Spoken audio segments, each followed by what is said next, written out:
City? Just a few questions. Detective, when you or fellow troopers or officers ask a person who drives up to a checkpoint to put down their window, is that an order? I guess so. Okay.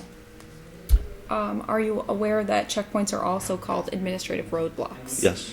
Are you aware of the specific NRS that it's under? Not off the top of my head, ma'am. That's fair. Would it surprise you to know that it's NRS 484B 570? That sounds good to me. You were also asked earlier whether there are any statutes in place that make it unlawful for a person to not comply with a police officer's order. Is that correct? I believe I did say something like that. Would you be surprised to know that there is now an NRS in place that makes it unlawful? Objection to relevance?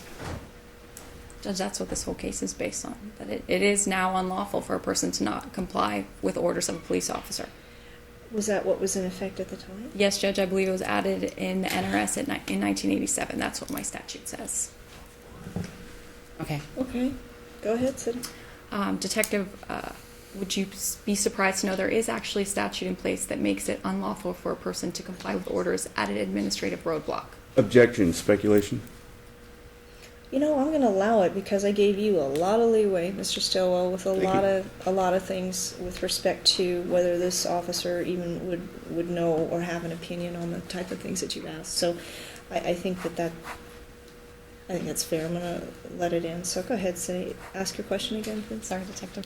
Are you aware that there is a statute in place that makes it unlawful for a person coming up to a checkpoint to not comply with the orders of an officer? I'm aware of it now. Okay. And again, probably unaware of the number? Yes. So would it surprise you to know it's NRS 484B 580, which is actually entitled Failure to Stop at a Roadblock and discusses the things we've been discussing today. Okay. And again, when you have a person come into a roadblock, the questions that you ask of them or the requirement to pull down a window is an order, correct? Yes. Okay. Now, you stated earlier that you don't actually, the person doesn't actually have to talk to you. Correct. What is the purpose of having someone roll down their window at a checkpoint? Observe signs of impairment like glassy bloodshot eyes, odor of an alcoholic beverage, possibility of maybe seeing an open container in the vehicle like beer or something to that effect. Okay. And I know I asked you this earlier.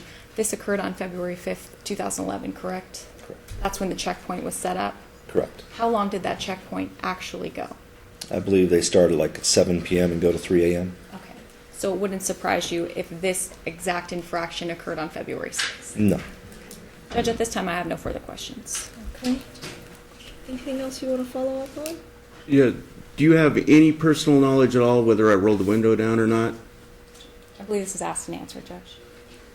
The detectives already testified he didn't see the defendant in the car at all.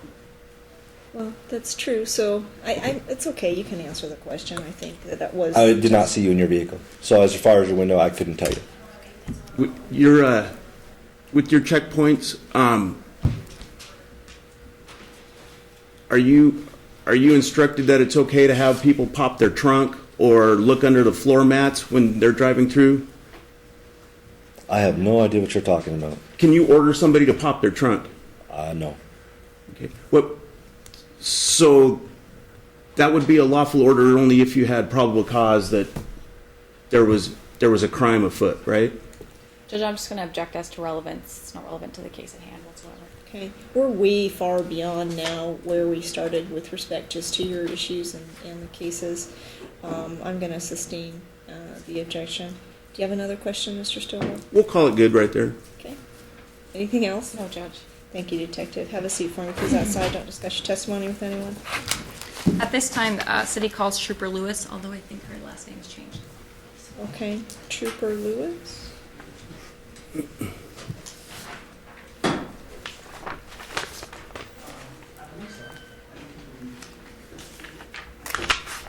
believe it's now Ross Nahan. She's gotten married. So. All right.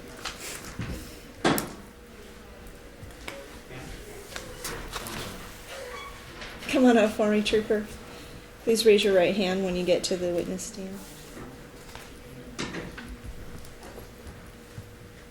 Can you remain standing and raise your right hand? Oh, sorry. Mr. Lynn? Okay. Do you solemnly swear that the testimony you're about to give is the truth, the whole truth, and nothing but the truth? Yes. Thank Trooper, could you please state your name and spell your last for the record? It's Angelina Brosnahan, Brosnahan. And in February of 2011, did you have a different last name? Yes, ma'am. Was it Lewis? Yes, ma'am. Okay. Trooper Brosnahan, could you please tell me who you work for? Nevada Highway Patrol. And how long have you been so employed? 7.5 years. Okay. Were you working on February 5th, 2011? Yes. Okay. Were you working at Cheyenne and Tenaya around that location? I believe it was February 6th. Well, on February 5th was a checkpoint set up in that location? Yes. And is that within the city of Las Vegas? Yes. Did you have the chance to come into contact with a David Stillwell? Yes, I did. Did you see him in the courtroom today? Yes, I did. Could you please point to him and describe an article of clothing that he's wearing? Yellow button-up shirt. Let the record reflect identification of the defendant. It will. Trooper, when you were working at this location on February 5th, 2011, you testified you'd set up a checkpoint, correct? That is correct. Were you one of many agencies that were present at that location? Yes. Based on your training and experience, can you tell the court a little bit about what you do at a checkpoint? Object, Your Honor. I asked for training in the discovery. I never received any training. Training on what? She brought up training. Training on what? Trooper. Okay. Your objection's overruled. Go ahead, City. Could you describe a little bit about what your role is at a checkpoint, Trooper? What my role was to stand and wait for cars to come up to each officer. Once those set of cars go, we just speak to the driver, see if they've been drinking, ask them a few questions, and then if they have not, send them on their way. Okay. Is it a requirement of these checkpoints that a defendant roll down their window? Yes. And why is that? So that we can see them, speak to them clearly, and they can hear us, we could hear them, to see their demeanor, to smell them. Okay. On this night in question, you had stated the checkpoint started on February 5th, but did you come into contact with Mr. Stillwell in the early morning hours of February 6th? Yes, I believe so. Okay. Can you tell the court a little bit about your interaction with Mr. Stillwell? He rolled up, and I asked him to roll his window down, and he rolled it down a couple of inches. I asked him to roll it down some more, and then he stated he would not. Okay. And at that point, what did you do? I called another officer over, and another Metro officer. I don't really know exactly who all came, but a couple of us came and asked him to asked him to roll down the window, which he still didn't, and then asked him to step out of the vehicle. So eventually the defendant was out of the vehicle. Yes. And what happened then? We took him out. He had a gun on him. We took the gun away, and he was walked over to the area where all the testing is done. So it's not in the travel lane and not blocking any other traffic or anything. Okay. And holding up the line. Typically in a checkpoint situation, if alcohol is suspected, do you take a person over to the field sobriety test? Yes. Okay. In situations where a person will not comply, is that also what you do? Yes. Okay. In this case, after you took him to that portion of your checkpoint, I assume is it entitled the field sobriety location or something specific? I don't know exactly what it's called, but yes, it's where all of them are done. Okay. It's usually in a parking lot. There's no other traffic. It's just foot traffic. At that time, did you ask Mr. Stillwell if he would comply with FSTs? I was not the officer, no. Okay. So at this point, was your interaction with Mr. Stillwell complete? It was pretty much over. Okay. Did you go back to your location as to stopping cars and asking them? No, I took his gun and his vehicle and parked it in the parking lot. Okay. And what did you do after? Put his gun in the trooper's car, the trunk that was dealing with him. Okay. Did you come into contact with Mr. Stillwell again? Yes. And how so? I was just standing there while the other officer, Trooper Bertner, was going over field sobriety tests and talking with him. So you were observing these things?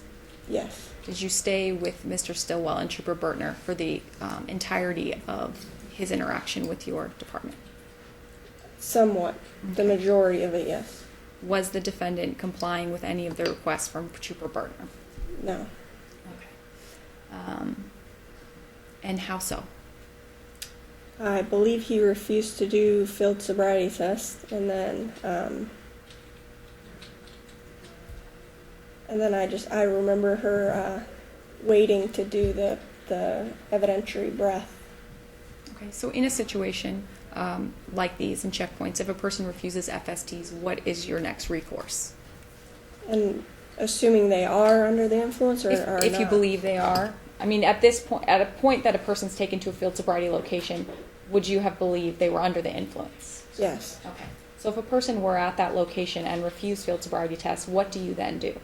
Normally, you just arrest them, and then they have to, under implied consent, they have to choose between blood or breath. Okay. When Mr. Stillwell refused these FSTs, was he placed under arrest? Yes. And what happened after that? I'm not sure. That's I wasn't closely monitoring it, but I do know that we were waiting for the evidentiary breath test, so we were waiting in the line there. Okay. Was the defendant eventually transported to CCD or to city jail? No. He was let go. Yes. Okay. Do you know why? Because he finally said he wasn't drinking and stuff like that, and he blew in a preliminary breath test which showed zeros, Okay. and therefore was released with a citation. And what was the citation for? Obstructing. Okay. No further questions at this time, Judge.